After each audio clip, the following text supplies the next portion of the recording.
Isang magandang Sabado po ng umaga sa ating lahat. Ako po ay nagpapasalamat sa ating Panginoon at nagising po tayong muli sa isang umagang puno ng pag-asa. At dalangin ko na sa umagang ito ay kayo po ay nasa malusog na pangangatawan at pag-iisip. Welcome po sa 11:43 DZMR para sa ating programang Usapang Pangkalusugan. My name is Dr. Jennifer Gatioan-Sy at kasama ko po sa araw na to ang aking mga anak who will introduce themselves. Good morning, everyone. My name is Alessia Isabel JC, or Bea for short. And welcome to Usapang Pangkalusugan here at 11:43 AZMR. Good morning, dear listeners. I am Flora Liz, or you can call me Lizzie. And welcome to 11:43 DZMR. Enjoy listening! And we will be your program host at samahan niyo po kami sa loob ng kalahating oras upang pag-usapan natin ng isa na namang napapanahong usapin. National Children's Month is celebrated in November here in our country every year. At ngayon po nga ay buwan po ng Nobyembre. And this month-long celebration aims to give Filipino children access to a healthy environment, good education, and health care. Sabi nga po ni Dr. Jose Rizal, our national hero, sinabi niya ang kabataan ay siyang kinabukasan ng ating bayan. And investing in children is the key for the betterment of the next generations. Before the Philippines started observing the National Children's Month, marami pong bansa sa ibang panig ng mundo na nagse-celebrate na po ng Children's Day. Nag-umpisa po to noong taong 1857 sa isang church service na pinamunuan po ni Reverend Dr. Charles Leonard. Tinawag po niya itong Rose Day or Flower Sunday, and it was finally renamed Children's Day. So sa church po nag-umpisa ang pagpapaalala sa ating mga kabataan. Dito po sa ating bansa, this was first adopted, the Philippines first adopted the Convention on the Rights of the Child by the United Nations on November 20, 1989, 100 years after, more than 100 years. The focus of National Children's Month is to offer help to those children who suffered from abuse, poverty, natural calamities, and violence. In fact, noong pong taong 2013 alone, almost 10 years ago, there was a disturbingly high rate of children who suffered from sexual abuse and exploitation. At noon nga pong taong 2015, our late President, President Benigno Aquino III, made this proclamation in November, the official National Children's Month in the Philippines under the Republic Act 10661.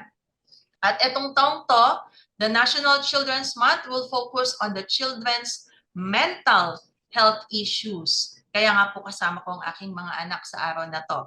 The Council for the Welfare of Children seek to address the mental health and well-being of children as the Council marks the 30th National Children's Month observance last November. At ang tema po sa taong ito is kalusugan, kaisipan at kapakanan ng bawat bata ating tutukan. This year's theme is anchored on the World Health Organization statement that health is a state of complete physical, mental, and social well-being and not merely the absence of a disease or infirmity.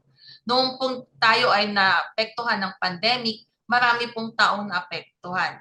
But the silent victims of the pandemic are the youth and children, as there were no discussions on how the pandemic has affected them, more so affected them mentally. Dahil nga po, hindi naman sila yung mga na-ICU kadalasan, kundi ang mga matatanda. In the Philippines, for the first time, there was a study published to measure prevalence of all forms of violence against children across the country. Ito po ay na-publish na findings from the 2015 National Baseline Study on Violence Against Children.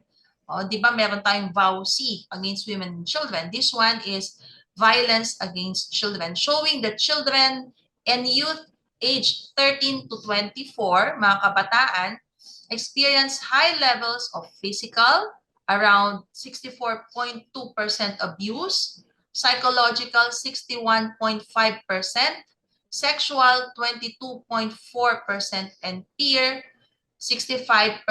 All of these are in any forms of violence, no? Physical, psychological, sexual, and peer. Ang ibig sabihin lang po nun, 3 sa bawat 5 kabataan have experienced physical abuse, psychological abuse, and bullying. While 1 sa bawat 5 po ay has been sexually violated. In actual numbers, noon pong around 2015 nang ginawa po itong study na to, there are around 40.4 million children in the Philippines. So in those 40 million children, 26.7 million are physically abused, 23.9 million are psychologically abused, and 6.9 million are sexually abused. These are pre-pandemic statistics. And the NBS-VAC also showed that majority of these children do not tell anyone about the abuse. Sinasarili na lang daw po nila. And less than 10% disclosed abuse, and for sexual abuse, only 1.6 disclosed the incident. Therefore, there will be a delay in seeking care, and this will put the child at risk for continuing abuse or repeated abuse. This is the sad truth in our country, no? Since it's over a century that our national hero Jose Rizal has written the Noli Me Tangere, marami pa din po palang Crispin at Basilio pa rin sa ating community or society. Now, let us talk about our children's health. Nasabi nga, ang tema is kalusugan, kaisipan at kapakanan ng bawat bata, ating tutukan. Kadalasan po, dadalhin nila sa doktor ang mga kabataan. Ang mga magulang ay dinadala nila sa doktor ang ating mga anak. Kung sila ay may problema sa kalusugan with regards to physical, no, ubo-sipon, lagnat, no, nutrition needs, are they eating the right foods, staying active, and protecting themselves while playing? But how often do we take the same proactive approach to their mental health? No, the mental health of our children has been called to the forefront more than ever in the past year during the pandemic. And I hope that this article that we will share today will help you understand the facts about children's mental health and provide information on how to help maintain your child's well-being. So mental health po refers to cognitive, behavioral, and emotional well-being.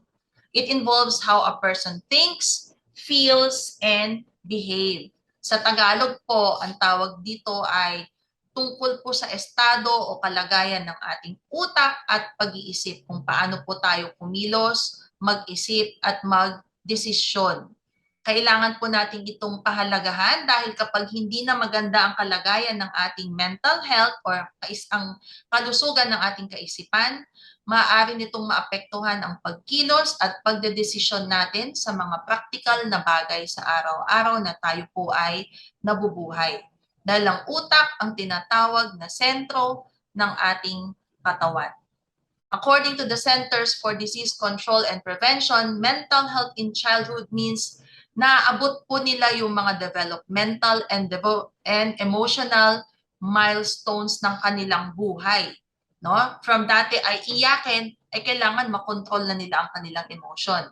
Learning healthy social skills, kung dati ay mag-isang naglalaro, marunong na sila makipaglaro, and being able to cope with problems or mga problem-solving skills like tying their shoelaces, mga buttoning their shirts, and mentally healthy children have a positive quality of life and can function well in school, at home, and in their communities. Mental health disorders in children is also the same in adult, in which they are described as serious changes in the way these children typically learn, behave, or manage their emotions that will cause distress and problems with getting through their day. As a practicing doctor or pediatrician, I ask myself, bakit parang ang dami pong kabataan ngayon ang dumadating sa ating clinic na meron silang tinatawag na mental disorders. So, nag-aalala ang mga magulang, pero parang may mali. Some behaviors cause more concern than others, especially in children. All behaviors, if occurring in any context, can trigger a misinterpreted conduct in a significant place or setting. Kadalasan ng mental health problems are sometimes identified by a clinician like me without the proper full history of the patient or even physical examination. Sometimes hindi po namin agad magawa yung blood test sa kakulangan po ng pondo o mga iba pang mga test. So as soon as the child demonstrates some unusual behavior, kadalasan po, and I hope mistakenly, they will be identified in the different spectrum of mental disorders tulad ng autism, attention deficit hyperactivity disorder na na-discuss po natin a few weeks ago, oppositional defiant disorder, at yung tinatawag ng mga magulang na nagsulping na ubing, bipolar disorders, among others, by pediatricians and even teachers or clinicians. So madalas, naririnig natin sinasabi ng mga teacher, parang may ibang pag-uugali itong batang ito. So nata-typecast po sila. And not having the proper specified mental health training or diagnosing from a short interview can lead to improper diagnosis. Lalo na po sa mga untrained, okay? Dahil may special training po or may special discipline for this kind of illnesses. And what is worse, to recognize the proper illness the patient has. So this is a major problem, lalo na po sa mga may, even in United States, mga mayamang bansa, paano pa po dito sa atin? So pag na-misdiagnose sila, dadalhin po nila to habang buhay. Okay? At hindi sila dumaan sa proper diagnostic method na ginagamit. So according to an article that I have read from the Florida National University's Psychology Club, not all children grow and develop at the same rate. Some children learn to read at the age of 5, some at 6, or yung iba po later. There is a work of difference between what is a normal behavior in a child and what is a normal behavior in adult. Temper tantrums and swift changes of mood are not considered normal in adults, pero very common po ito sa bata. So don't expect a child na hindi lahat po ng 3 years old ay behave kagaya ng isang 7 or 8 years old. You will be turning 8 on November 8. Yes, ay kasing behave dahil may iba po ay maiinip yan, tatayo, aalis. Okay?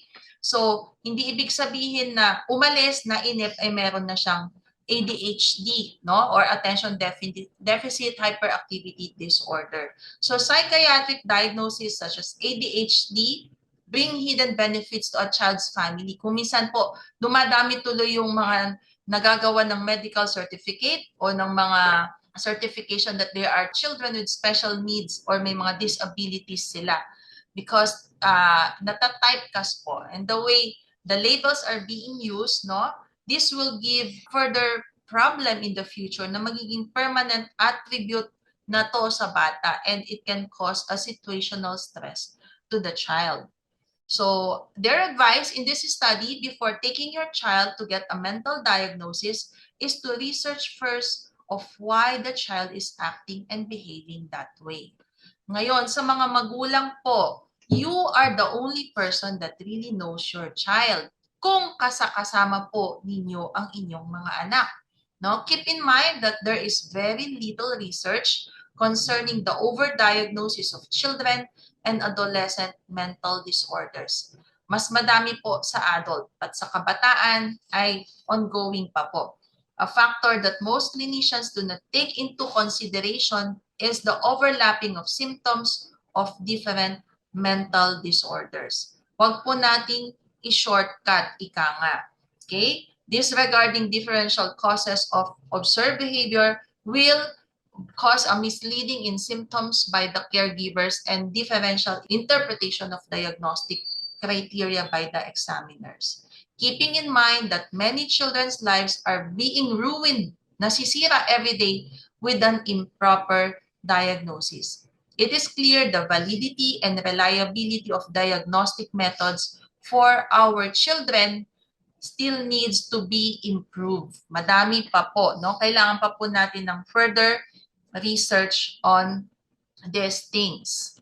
Our mental health is a fundamental part to our overall health and well-being. So as a parent, okay, you have a big task or big role to do. No? You play a huge role in supporting your child's mental well-being. Hindi po sila lolo, lola, tito, tita.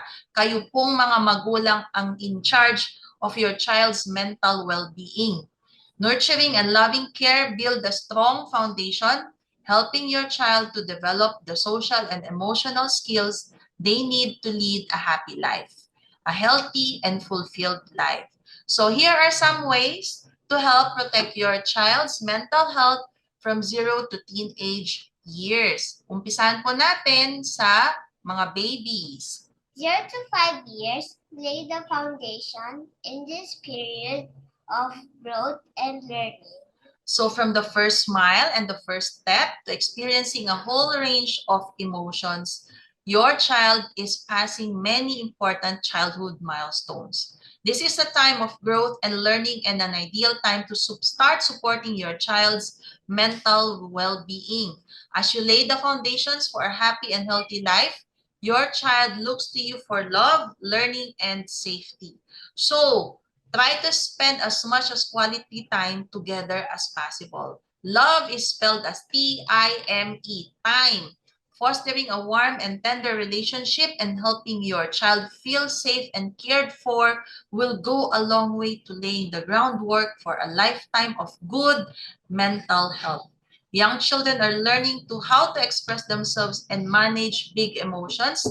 This can sometimes cause anger or stress or tantrums when they cannot communicate their needs. Nagtatantrum sila. When children feel stressed or overwhelmed, they need a loving adult to help reassure them and help them navigate their feelings. Avoid any form of violence, including shouting and hitting. When a child lives in a negative environment, it can cause toxic stress, harming the child's growth and development, as well as long-term problems in later life. Avoid frequent arguments between parents and people around the child. Tension in the environment can be stressful for children. They may feel neglected, powerless, and vulnerable. Avoid any form of neglect. Children need consistent attention, love, and care for their healthy growth and development. So avoid any form of neglect. Okay? 6 to 10 years, starting school, navigating friendship, and building resilience, the focus shifts to the outside world. So this age, 6 to 10 years, your child starts going to school. So their physical, mental, and social skills are developing rapidly. They are learning to describe experiences and talk more about their emotions. Ito yung mga adventures nila sa school. Kwinekwento nila pag uwi ng bahay. Friendships and peer pressure start becoming more important as they shift their focus from home to the world outside. By spending more time outside, your child gains a sense of responsibility and learning to be independent. Some older children will start to go through puberty at this time and will show physical changes as well as emotional changes. So this is a critical time for children to develop confidence in all areas of life, such as navigating relationships, learning at school and sports, and managing their emotions. Checking in on how they're doing and supporting them along the way can help them foster resilience and mental well-being. You should maintain an open and trusting and loving environment. So help your child feel comfortable about opening up to you, magkwekwento sila sa'yo. Paano yun? Remember, your time for your child is a precious gift. Saying I love you or hugging your child are not the only ways to show affection. Really listen and show a genuine interest in what they say or have to say. Have fun together with special activities no matter how small or big. Include them in family decisions like what to eat for dinner. Let them know that you love them no matter what, even when they make mistakes. So next age years will be 11 to 13 years. Physical change, appearances, and friendship. There is much to navigate in this challenging time. So 11 to 13 years, your child enters puberty. They are better able to express now their feelings and have a stronger sense of what is right and what is wrong. They can make their own choices about friends, school, and sports. And with this independence comes a bigger focus on their own personality, interests, and friends. They are also undergoing many physical changes like the starting of menstruation for girls or periods and deepening of voices among boys, no? Nagboboses pala ka. For some children, these changes might be worrying or frightening. Kinakabahan sila because of the rapid physical changes combined with concerns about their appearances and the importance of friendships can affect a child's mental and emotional well-being. This can be a very challenging time for them as they navigate this important stage of development. So knowing that they can talk to you as their parents about their worries or problems can make a world of difference. Children at this stage can experience different moods, no? Kuminsan masaya, kuminsan malungkot. Sometimes they feel burdened by schoolworks, ang daming dead ends, ang daming projects, ang daming performance tasks. Sometimes they develop eating problems and concerns, yung mga bulimia, kain ng kain o hindi kumakain. They feel sad or anxious, which can lead to a lack of confidence, low self-esteem, and other issues depending on the child. So parents have an open and honest and direct communication with them. So time pa din po ang kailangan. If you notice changes in your child's mood or behavior, gently let them know that you have noticed and ask if they would like to talk about it. Pag-usapan natin to, anak. Okay? Kayo, hindi sa mga barkada.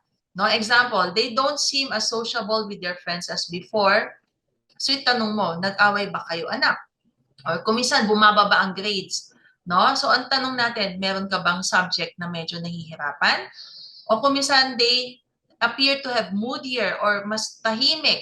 O meron ka bang anak? Is there something in your mind? May gumugulo ba sa isip mo? So those are the questions that you can ask to them.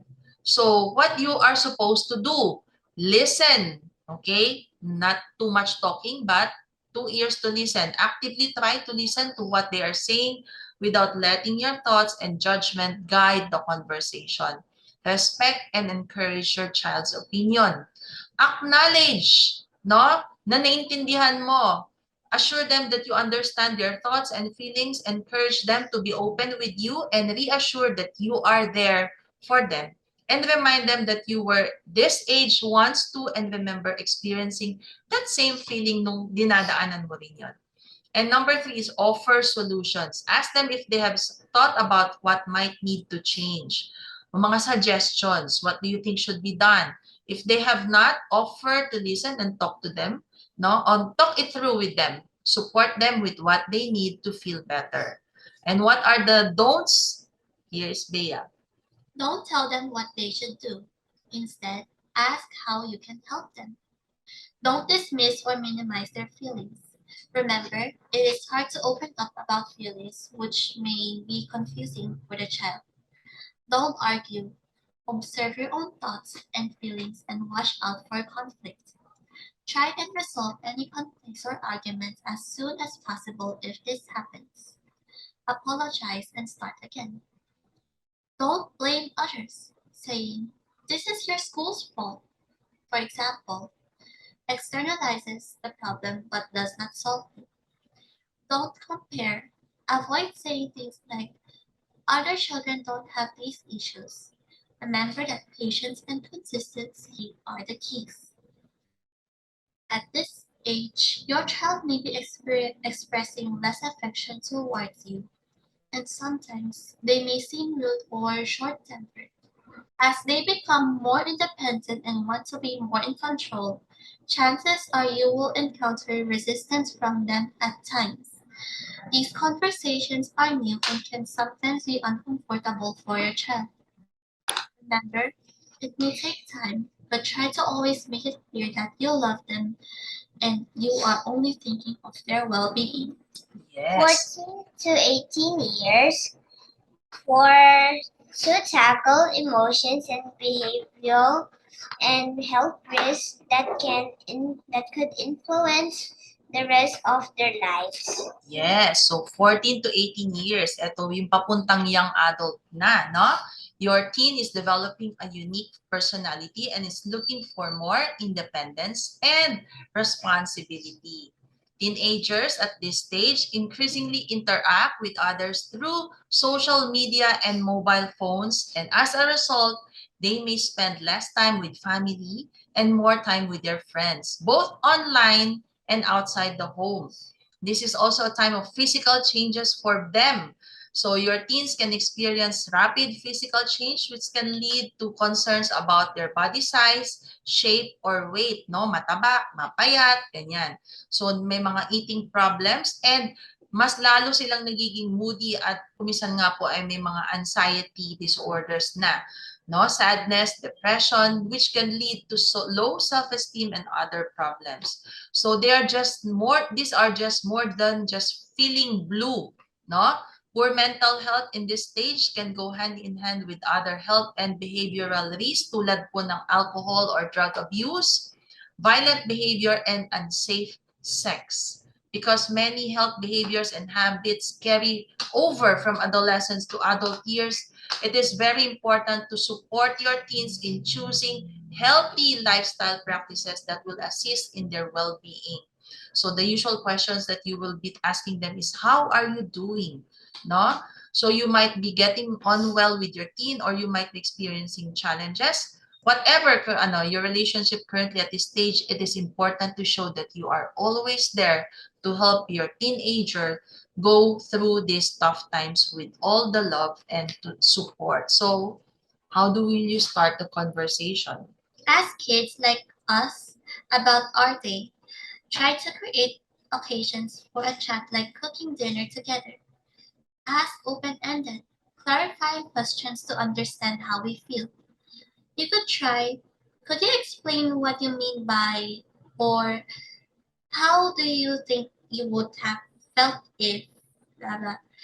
Ask about our opinions and even share our own so that you can understand each other better. Yes. So be open-ended. Okay. And there's another issue in this age, no, self-harm. If you are concerned self-harm may be an issue, gently raise the subject and try to find out if your teen has ever thoughts of this. Okay, so again, depression and suicide magkadikit po yan. It can help to start by asking about others rather than themselves. For example, some friends your age harm themselves. No? Wag mo diretsahin. So have you ever heard of people doing this from your friends? Okay? So reassure them that you are always there for them.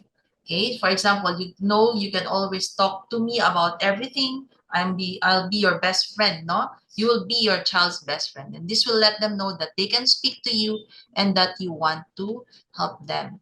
Recognize the good along with the bad and praise them for their achievements. Okay? So be an encouraging, be their cheerleader.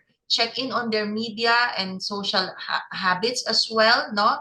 Their media accounts. Mas maganda ang inyong communication, walang issues. Actually, pwede mo talagang i-check, no? Kasi they are still under your authority, okay? Accountability. Be open about your feelings. Show them how you deal with stress and can be an example for them on how you go through these different problems, no? Even nung ganong edad mo, kung paano mo tinakle. And don't talk over the discussion and tell them what to do. Huwag mong masyadong dinidiktahan. And don't have a discussion when you are emotional, when you are angry, yung nagwo-walk out ka. So kailangan pag nag-usap kayo, kalma lang. Don't engage in power struggle, no? Na nanay mo ako, makinig ka, or tatay mo ako, makinig ka. Okay? Lalo silang magla-clam up. Do not be like historical. Okay? The good news is that teens are resilient, no? And difficult experiences are part of becoming independent, capable adults. Helping us teens feel connected to school, family, and friends promotes mental health and prevents a range of negative behaviors like drug use and violence. Take the time to find ways to support, encourage, and engage with your team. It will not be always easy and may require patience and self-control on your part, but it is achievable and always worth it. So yun po ang aming mai-share with regards to mental health, no, sa ating mga kabataan. So that's it po for today sa ating programang Usapang Pangkalusugan. Muli ako po si Dr. Jennifer C. And I am Bea. I am Lizzie. Nawa sa sandaling panahon ay may naibigay po tayong linaw at mahalagang impormasyon tungkol sa ating paksa sa araw na to.